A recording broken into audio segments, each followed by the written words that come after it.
করতাল কিভাবে ধরতে হয় এটা দেখাচ্ছি।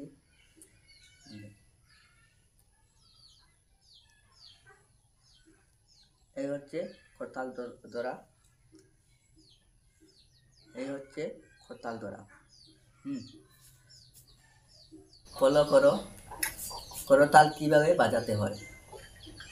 দেখো, প্রথমে মারবেন এক এক দুই তিন, এক দুই তিন, এক দুই তিন, এক দুই তিন, এক দুই তিন, এক দুই তিন, এক দুই তিন, এক দুই তিন।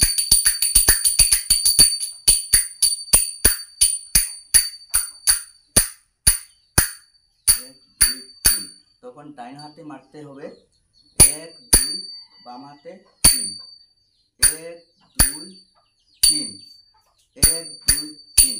সেটা চালু হলে এক দুই চালু হলে হবে চোরতাল। এক দুই তিন, এক দুই তিন, এক দুই তিন, এক দুই তিন, এক দুই তিন, এক দুই তিন, এক দুই তিন, এক দুই তিন, এক দুই তিন, এক দুই তিন, এক দুই তিন। ডান হাতে এক দুই, বাম হাতে তিন, এক দুই তিন। সেটা হচ্ছে চোরতাল। বড় বড় কীর্তন না করতে পারলেও আমাদের গ্রাম অঞ্চলে তো কীর্তন করতে পারবো, অথবা গ্রামের সম্মান তো রক্ষা করতে পারবো।